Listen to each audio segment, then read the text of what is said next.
오늘 이 말씀 가지고 하나님의 인자하심이 영원하십니다 라는 제목으로 말씀의 은혜를 함께 나누고자 합니다. 할렐루야. 무더운 날씨 가운데도 여러분 평안하십시오. 언제나 늘 건강하시고 여러분의 마음의 심령에 근심되거나 두려움 없이 언제나 기쁜 마음으로 가득하시기를 간절히 축복합니다. 우리 옆 사람에게 인사하겠습니다. 성도님은 언제나 은혜가 넘치는 참 좋으신 분이십니다. 네.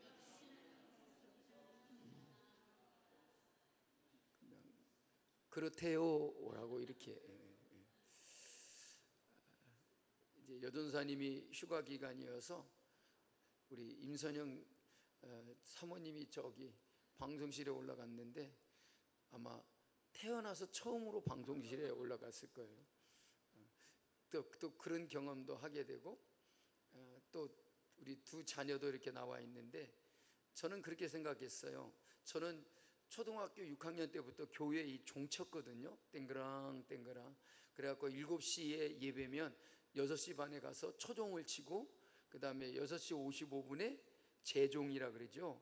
두 번째 종을 쳐야 돼요. 첫 번째 종은 빨리 오세요, 어서 오세요 그러고, 이제 두 번째 종은 재종은 예배 시작했으니 오지 마세요 그런다고 그랬어요.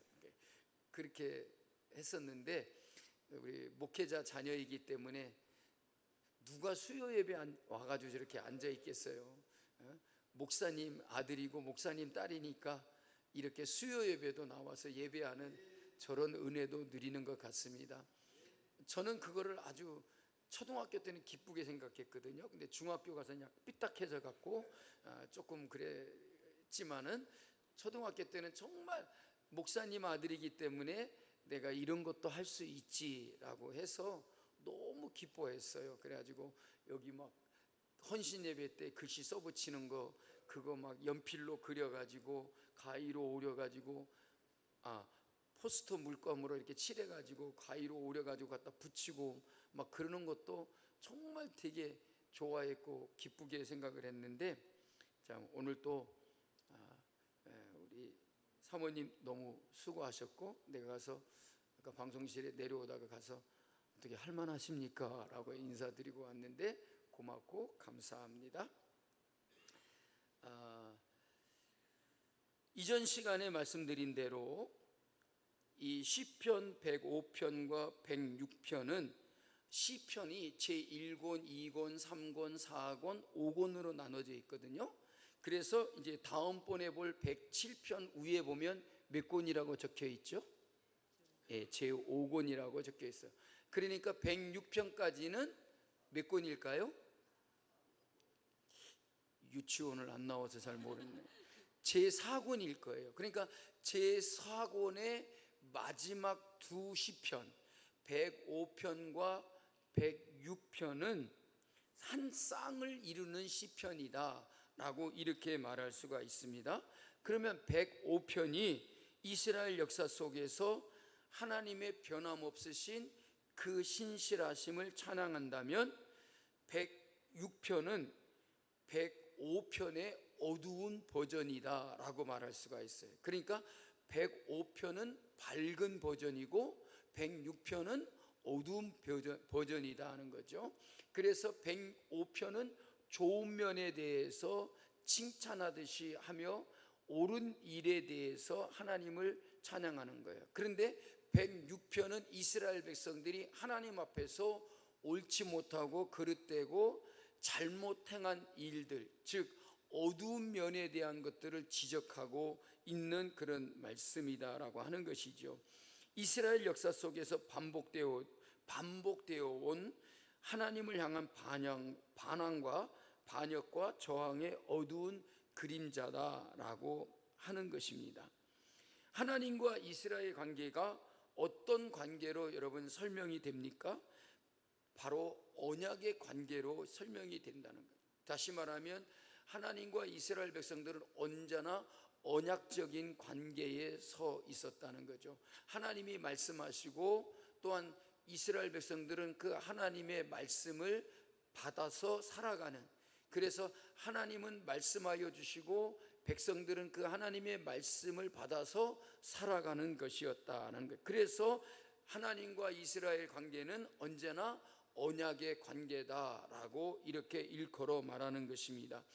105편이 하나님 편에서 그 언약을 얼마나 신실하게 이루시는가라고 하는 것을 보여준다면, 106편은 인간의 편에서 그 언약을 얼마나 불충성하고 불성실하게 범하고 있는지를 증언하고 있다는 거죠. 그러니까 105편은 하나님께서 모든 백성들에게 하나님의 인자하심을 베풀어 주신 그 신실하심을 말하고 있다는 거죠. 그런데 그 하나님의 은혜를 입고 하나님의 말씀을 받은 이스라엘 백성, 그 백성들은 어땠느냐면 얼마나 불충하고 불성실하게 살아왔는가라고 하는 그 어두운 면을 이런 시편 기자가 증언을 하고 있다는 것이죠. 그런데 그들의 역사 속에서 이스라엘 백성들의 이 만성적인 불충에도 불구하고 하나님께서는 지속적으로 신실하게 인자를 베풀어 주셨다라고 하는 것이 바로 짝을 이루고 있는 105편과 106편의 말씀의 내용이라는 거예요. 그래서 105편은 106편과 짝을 이루고 있는데, 바로 105편은 하나님이 얼마나 신실하게 그 백성들에게 하나님의 인자하심을 베푸시는가. 그런데 106편은 그 백성들이 도무지 하나님의 말씀을 거역하고 듣지 않으며 반역하고 반항하고 하나님께 불충했다라는 것이죠. 그런데 그들의 그 어두운 면만을 지적하여 말하면서 끝나는 게 아니고, 105편에서 말했던 하나님의 그 신실하신 인자하심이 그 백성들이 그럼에도 불구하고 하나님의 인자하심은 늘 지속되고 영원하였다, 그 말인 거예요. 그러니 하나님의 영원하심이 얼마나 큰가, 하나님의 그 인자하심이 얼마나 크고 영원한가 하는 것을 보여주고 있다는 거예요. 그러니까 시편 106편에서는 이스라엘 백성들의 그 불충하고 불성실한 어두운 면을 말하면서도 그를 통해서 더욱더 부각하는 것이 뭐냐면, 그럼에도 불구하고 하나님은 그 백성들에게 언제나 신실하게 하나님의 인자하심을 베푸셨다. 그러니 이제 우리도 그냥 아무렇게 살아도 되겠구나. 우리도 막 살아도 그냥 하나님이 인자하심을 베풀어 주신대. 그러니까 겁먹지 말고 가서 막 나쁜 짓도 하고 그래야지. 그러면 안 된다는 거죠. 그러니까 그런 하나님의 인자하심을 보면서 우리는 그것을 우리의 거울로 삼아야 된다는. 여러분, 그래서요, 말 안 듣는 자녀들에게 뭐를 달라 그럴 때, 그렇잖아요. 그냥 어제도 그냥 속썩이고 말을 안 듣는데 오늘 아침에 학교 가면서 엄마 오늘 학용품 뭐 사갖고 가야 돼. 그러면 엄마는 어때요? 어제 일만 생각하면 이거를 그냥 한번 지어받고 그냥 학교 그냥 가 이러고 싶은데, 학용품 안 가지고 가면 어떻게 돼요? 그런데 그래도 그냥 정말 어제 일만 생각하면 그냥 뭐도 없다 그러죠? 국물도 없다라고 이렇게 얘기해야 될 텐데, 어쩔 수 없이 자녀이기 때문에 그 학용품 사갖고 가라고, 그죠? 학용품을 사주거나 뭐 돈을 줘서 사갖고 가라고 하겠죠. 바로 그런 거라는 거예요. 하나님도 정말 그들이 행한 그들의 행실과 그들의 모습만 보면 도무지 그냥 쳐다보기도 싫고 꼴도 보기도 싫다라고 해야 될 건데, 그 백성들에 대해서 하나님이 뭐 진노하시거나 그들을 막 때리신 것이 아니라, 그럼에도 불구하고 하나님의 인자하심을 지속적으로 베풀어 주셨다. 그것을 강조하고 있는 것이 바로 이 시편 105편과 시편 106편의 말씀의 내용이라는 것입니다. 그래서 시편 105편은 하나님 편에서의 그 밝은 면을 말해주고, 시편 106편은 그 사람들의 면에서 볼 때 그 어두운 면을 말하고 있지만, 그러면서도 이 두 시편이 똑같이 다 여호와를 찬양하라고 하는 찬송시로서의 내용을 담고 있다는 것입니다. 그래서 시편 105편과 같이 106편도 할렐루야로 시작해가지고 할렐루야로 마치는 찬송시다는 거죠. 그러면 여러분, 할렐루야라는 말이 무슨 뜻인지 아시죠? 이은주 권사님, 무슨 뜻인지 아시죠? 그냥 말 안 하셔도 돼요. 하나님을 찬양하라는 거잖아요. 그러니까 할렐루야인 것은 하나님을 찬양하십시오, 하나님을 찬양합시다, 이렇게 선포하는 거라는 거죠. 그러니까 하나님을 찬양하는 것에 대한 선포의 말이 할렐루야인 거예요. 그런데 시편 106편이 이스라엘 백성들의 옳지 못하고 그릇된 행신들에 대해서 과거에로부터 그냥 모세 얘기까지 해요. 모세도 하나님 앞에 어떻게 행하였는가 말씀드리겠지만, 모세가 하나님 앞에 그릇 행한 일도 들어서 시편 기자가 얘기를 해요. 그럼에도 불구하고 이 시편이 찬송시인 이유는 이렇습니다. 우리는 하나님이 훌륭하시고 우리도 훌륭하기 때문에 하나님을 찬양하는 것이 아닙니다. 우리가 죄를 지었을 때에도 우리에게 언제나 친절하시고, 우리가 하나님의 자비를 받을 자격이 없음에도 불구하고 자비로우시며 우리에게 은혜를 베풀어 주신 그 인자하신 하나님을 우리가 찬양해야 된다, 그 말이에요. 그러니까 우리가 훌륭하기 때문에 하나님도 훌륭하시고 우리도 훌륭하다, 그러니 하나님을 찬양하자, 그런 말이 아니고, 하나님은 그릇됨이 하나도 없으신데 우리는 하나님 앞에서 뭔가를 잘못한 게 너무 많아. 그릇되고 죄를 지었을 때도 하나님은 우리에게 언제나 변함없이 우리를 사랑하시고 긍휼히 여기시며 인자를 베풀어 주신다. 그 하나님의 친절하심 때문에, 그리고 자비를 받을 자격이 없는데도 불구하고 하나님은 언제나 우리에게 자비로우신 분이다. 그러니까 이스라엘 백성들이 뭔가를 훌륭하게 잘했기 때문에 하나님을 찬양하라는 게 아니라 그렇지 못하다는 거예요. 그럼에도 하나님이 그들을 불쌍히 여기시고 긍휼을 베푸시고 언제나 그들에게 친절하시고 그런 하나님이시기 때문에 그 신실하신 하나님을 찬양하라, 그런 메시지를 담고 있는 게 바로 시편 106편이라는 것이죠. 그래서 이 시편 106편은 먼저 찬양하라는 그런 부름으로 시작하고 있다는 것이죠. 말씀드린 것처럼 할렐루야라고 이렇게 시작한다는 말입니다. 찬양하라는 부름은 이제 보게 될 역사에 반복되는 이스라엘 백성들의 죄악에도 불구하고 하나님의 인자하심, 그 언약적인 사랑이 얼마나 신실한지를 기억하고 하나님을 찬양하라라고 말하고 있는 것이다 하는 말입니다. 여러분, 우리가 정말로 하나님 앞에서 자랑스럽지 못하다 할지라도 그런 우리들에게 언제나 사랑을 베푸시고 우리에게 언제나 친절하시고 긍휼을 베푸시고 인자하심이 크고도 영원하신 그 하나님을 찬양하라 라고 말씀하고 있는 것이라는 것이죠. 그런데 누가 능히 하나님의 권능을 다 말할 수 있겠으며 주께서 받으실 찬양을 다 선포할 수가 있겠습니까? 여러분들이라면 다 하실 수 있겠습니까? 저나 여러분들이나 하나님을 찬양하는 것을 완벽하게 온전히 다 찬양하였다라고 볼 수는 없겠지요. 음악적인 요소로 본다면 이따가 결단 찬양 부를 때도 아마 제가 또 틀릴 거예요. 그러니 제가 부르는 찬양이 무슨 완벽합니까? 또 그러면 또 우리 사모님이 집에 가서 아이고 또 박자도 안 맞고 음정도 틀리고 왜 그렇게 꼭 한 박자씩 엇박자로 들어가냐고 꼭 그런 얘기를 또 들어야 되거든요.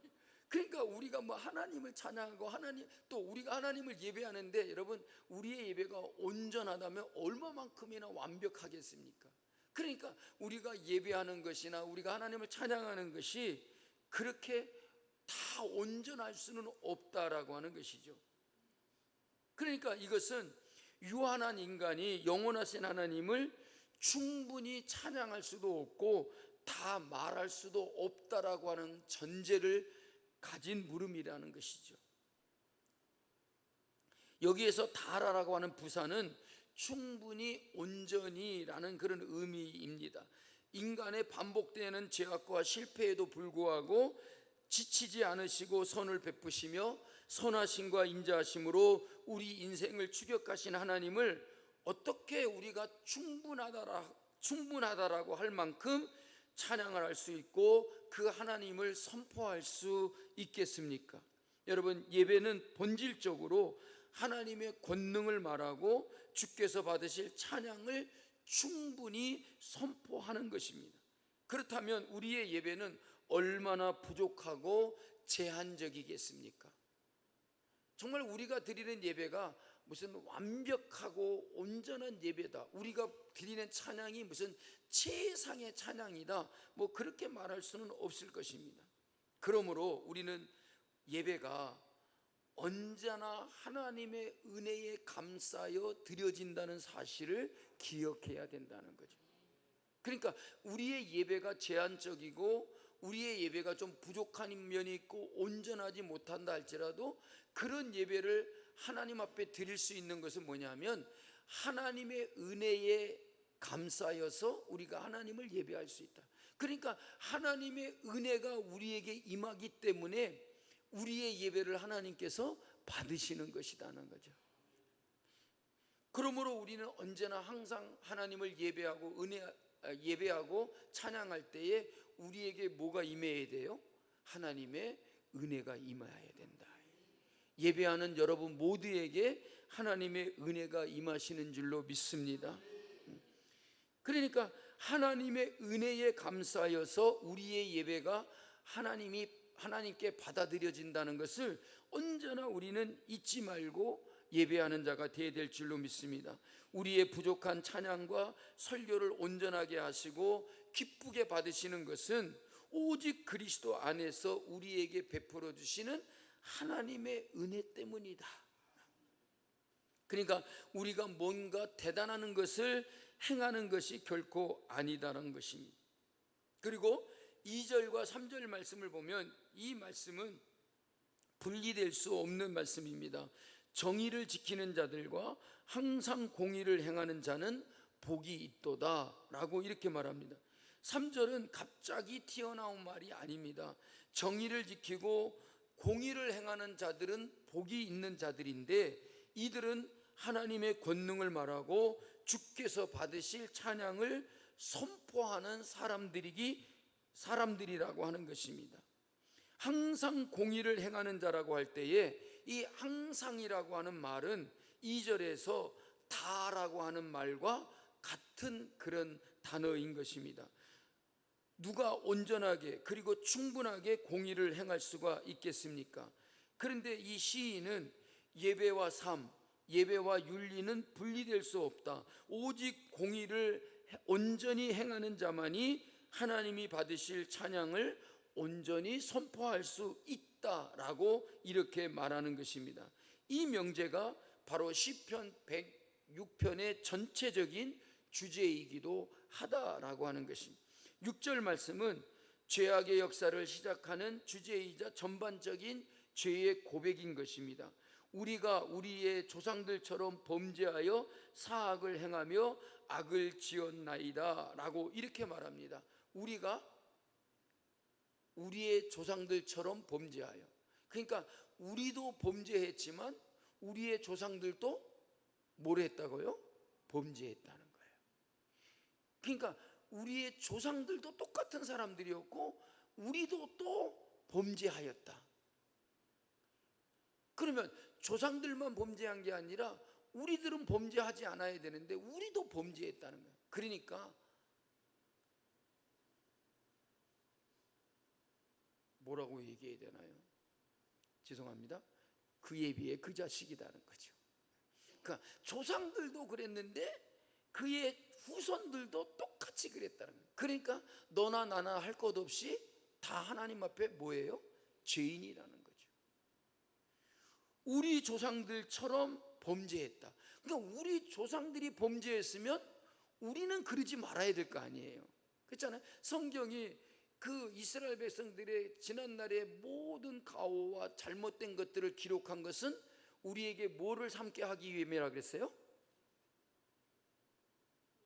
거울을 삼기 위한, 그것을 통해서 우리를 비춰보고 우리의 모습을 보게 하려고 하는 것이다. 그들이 이렇게 행하였으니 우리는 어떻게 해야 되겠어요? 그렇게 하지 말아야 된다. 그런데 조상들이 범죄했는데 그 자식들도 그 후손들도 다 똑같다는 거죠. 그 나물의 그 밥이라고 그런 말이 되겠습니다.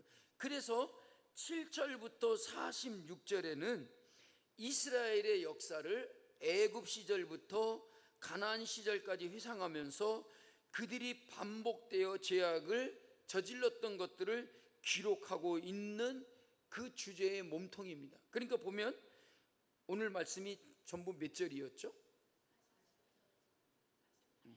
그냥 안 기억해도 돼요. 그거 뭐 시편 106편이 48절까지 있다는 걸 모른다고 뭐 천국 못 가는 것도 아니니까 48절이에요. 근데 보세요, 1절부터 46절까지는 애굽에서부터 출애굽하여 가나안 땅에 들어가서까지의 그 이스라엘 백성들의 모든 죄를 총체적으로 얘기하고 있다. 그러니까 48절 중에 46절까지 이스라엘 백성들의 죄악을 얘기하고 있다는 것은 그들의 죄가 얼마만큼이나 많은가, 큰가를 알 수 있는 것이죠. 그런데 그들의 그릇된 삶의 모습들을 애굽 시절부터 가나안 시절까지를 다 회상하면서 말하고 있다. 그리고 47절과 48절은 그러한 삶을 살아왔던 그 백성들에 대한 죄악을 지적하면서 마무리에 가서 뭐라고 하냐면 간절히 호소하고 있다는 거예요. 뭐를 호소하고 있어요? 하나님을 찬양하라고. 그래서 본 시편은 할렐루야로 시작해서 할렐루야로 끝을 맺고 있는데 그 배경을 다윗이 언약궤를 옮겨온 후 아삭과 함께 불렀던 역대상 16장 34절부터 36절 말씀의 기록을 근거로 하고 있음을 우리는 볼 수 있다는 거죠. 그러니까 이 시편 106편의 말씀은 역대상 16장에 있는 말씀을 근거로 시편 기자가 이 말씀을 기록하고 있다는 것이죠. 우리는 이러한 본문을 통하여 성도들이 하나님께 감사해야 될 구체적인 이유를 깨닫게 됩니다. 그것은 하나님은 선하시며 그 인자하심이 영원하시기 때문이다.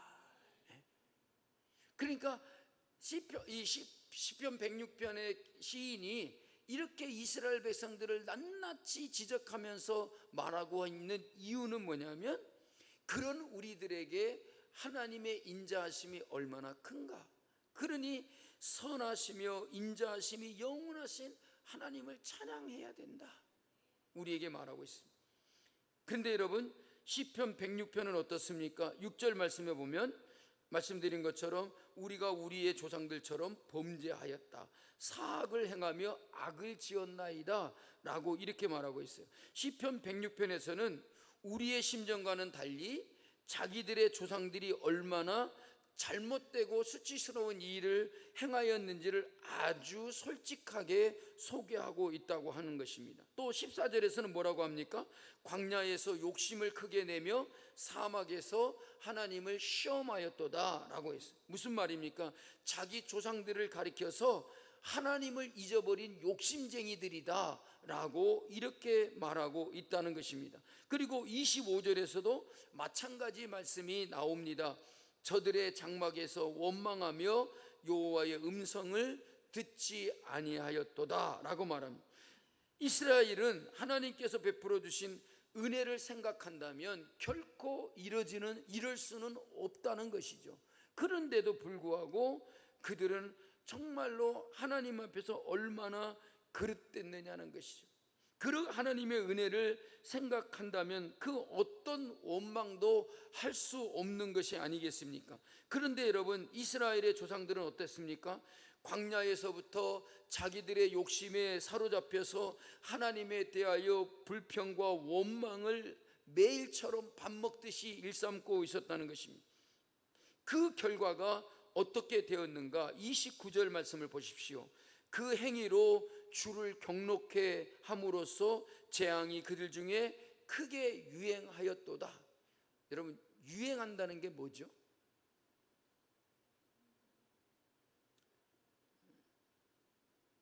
한때는 머리를 막 우리 여성들이 기르다가 갑자기 어느 날 여성들이 머리를 막 숏커트를 해요. 짧게 막 치고 다녀. 왜 그러냐면 옛날에는 머리를 기르는 게 유행이었지만 지금은 머리를 자르는 게 유행이야. 여기 앉은 사람 모릅니까? 머리 긴 사람은 아무도 없네. 그러니까 머리 짧은 게 유행인 거예요. 우리 사모님이 어느 날 갑자기 머리를 이만큼 자르고 왔길래 왜 말도 없이 머리를 자르냐고. 그러니까 내 머리 가지고 내가 자르는데 무슨 말이냐고 그래. 그래도 지난주에는 갔다 오더니 더 짧게 자르고 왔어요. 귀 밑에까지 자르고 왔어요. 그리고 내가 머리 자르러 간다면 머리 뭐 아직 길지도 않은데 뭘 자르냐고.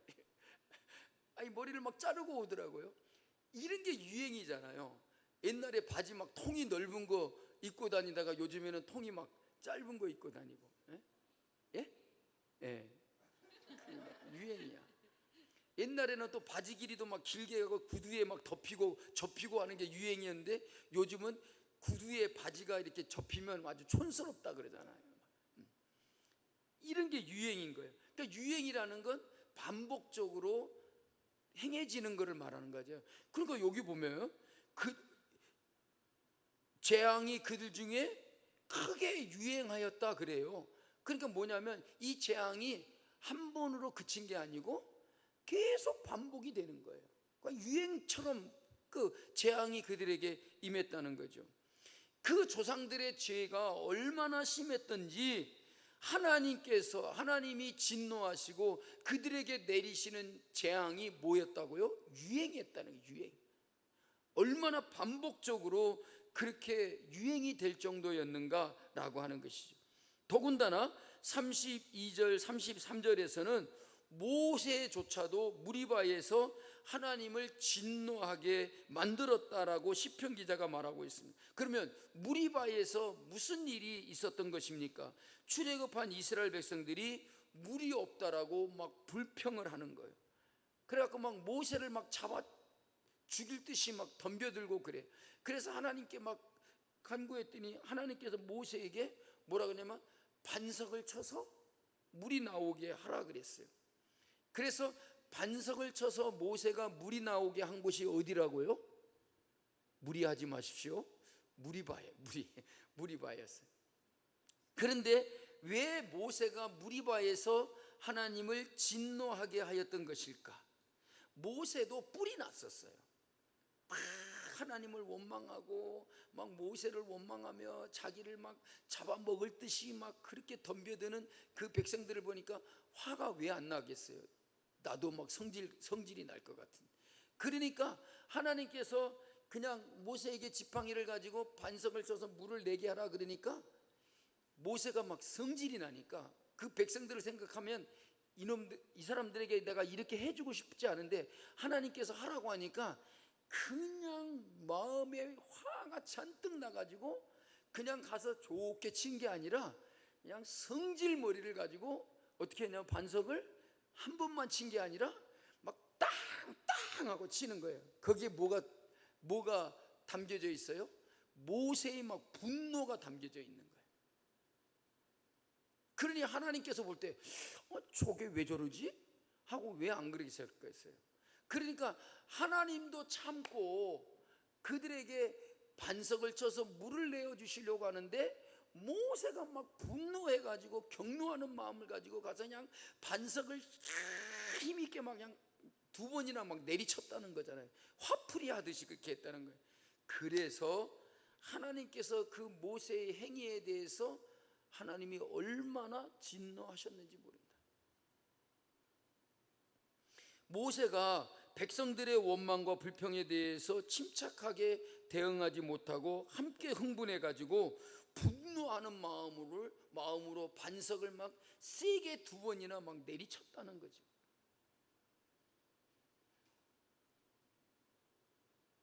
그래서 이것이 바로 모세가 하나님을 믿지 못하고 하나님의 거룩하심을 나타내지 못하는 이 일이 되고 말았다는 것입니다. 그런데 여러분 보십시오. 이스라엘 백성들의 그들의 조상의 잘못은 여기서 그치지 않았습니다. 39절 말씀에 보면 무죄한 피 곧 그들의 자녀의 피를 흘려 가나안의 우상에게 제사함으로 그 땅이 피로 더러워졌도다. 그들은 그들의 행위로 더러워지니 그들의 행동이 음탕하도다 그랬어요. 여러분, 그들은 우상을 숭배하면서 하나님을 섬기는 일에 소홀히 했다는 것이죠. 이렇게 신앙적으로 타락을 하게 되니까 무슨 일이 있었느냐면 이스라엘의 조상들은 정말로 윤리적으로도 도덕적으로도 온갖 잘못을 범하였다는 거죠. 여기서 말하는 게 뭐냐면 자녀의 피를 흘려 가나안 우상들에게 제사함으로 그랬는데, 가나안 땅에 있는 신 중에 몰록이라는 신이 있었어요. 몰록. 그 몰록이라는 신에게 제사를 하는데 제물이 뭐냐면 자기들의 자녀들이에요. 그러니까 인신 제사를 드렸다는 거예요. 자기 자녀들을 제물로 바쳐가지고 제사를 드린 거예요. 그러니까 이스라엘 백성들의 조상들도 그 가나안 땅에서 가나안 사람들과 같이 자기 자녀들의 피를 흘려가지고 가나안의 우상들에게 제사를 드렸다. 근데 여러분, 그들이 하나님을 섬겨야 될 백성들인데 왜 가나안 우상들에게 제사를 드린 걸까요? 이게 바로 자기들의 욕심에 빠져서 이런 짓을 행했다는 거예요. 왜냐하면 가나안 우상들을 섬기면 가나안 백성들처럼 잘 될 것 같아. 그러니까 우리가 하나님을 섬기지만 이 가나안 우상들에게 이렇게 제사를 하면 저들이 말하는 걸 보니까 대단한 일이 일어날 것 같거든요. 뭔가 큰 일이 일어났고 잘 될 것 같아. 실제로 그랬거든요. 가나안 땅에 들어가서 이제 가나안 땅에 들어가니까 뭐가 그쳤죠? 하늘에서 만나가 그쳤잖아요. 뭐 메추라기도 이제 안 날아오는 거예요. 그러니까 어떻게 해야 되겠어요? 그 땅에서 자기들이 농사를 지어야 돼요. 그런데 농사를 지어본 적이 없어. 애굽 땅에서 430년 동안 종살이 할 때도 벽돌 굽는 일을 했지 땅을 파고 무슨 농사 짓는 일을 해본 적이 없어. 광야 40년 동안 그들이 씨를 뿌려본 적이 있습니까? 에? 여러분, 배추는 몇 월 달에 심어야 되죠? 모르잖아요. 대파는 언제 파종을 해야 돼요? 모르잖아요. 그래도 배추는 잘 먹고 대파도 잘 먹어요. 그러니까 우리도 그러잖아요. 우리도 농사를 지으면 그때를 때를 맞춰서 심어야만이 좋은 그런 작물을 얻을 수가 있잖아요. 이스라엘 백성들이 전혀 모른다는 거예요. 그러니까 농사 지을지도 모르고 언제 파종을 해야 될지도 모르는데 가나안 백성들이 농사를 짓는 거 보니까 기똥차게 잘하는 거거든요. 우리는 곡식이 막 여물지도 않고 알맹이도 없고 막 이러는데 막 가나안 백성들은 농사를 짓는 거 보니까 너무 막 풍년이 들고 그래. 왜 그럴까 그랬더니 바알 신을 섬겨서 그런 거구나. 왜냐하면 바알 신이 풍년의 신이거든요. 그래서 바알에게 제사를 드리는 거예요. 그리고 더 나아가다 보니까 이렇게 자꾸 그릇되고 올바르지 못하니까 어떤 짓까지 했냐면 몰록이라는 신에게 자기들의 자녀를 제물로까지 바치는 이런 짓거리를 했다는 거예요. 왜? 자기들의 욕심에 빠져서 그랬다는 거예요. 왜? 자기들 잘 되려고 누구를 제물로 바치는 거예요? 자녀들을 희생시키고 제물로 바치는 거예요. 여러분 보고 여러분들 잘 되라고, 여러분들 부자 되라고, 여러분 사업 잘 되라고 자녀 바치라 그러면 바치겠어요? 누가 네 그런 것 같은데?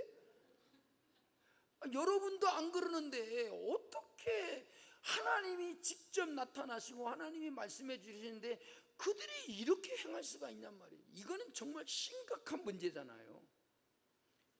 시편 106편에 보면 정말로 그들의 죄악상이 막 낱낱이 기록된 거, 얼마나 많은지 1절부터 48절 중에 46절까지 이스라엘 백성들의 죄악을 말하고 있다는 거죠. 그런데 시편 기자가 말하는 게 뭡니까?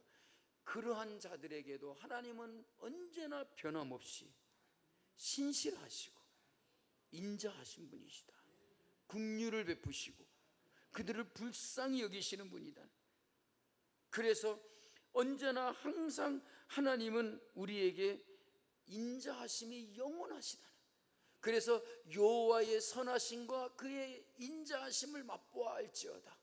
그러면서 우리에게 말하는 게 뭐냐면 우리 모두가 다 하나님을 찬양하라는 거예요. 그래서 48절 마지막에 47절 후반절을 보면 우리가 주의 거룩하신 이름을 감사하며 주의 영예를 찬양하게 하소서. 48절에 여호와 이스라엘의 하나님을 영원부터 영원까지 찬양할지어다. 모든 백성들아 아멘 할지어다. 할렐루야. 이렇게 외치는 거예요. 자, 이렇게 하나님의 영원하신 인자하심을 가지고 우리는 하나님을 찬양하는 삶을 살라.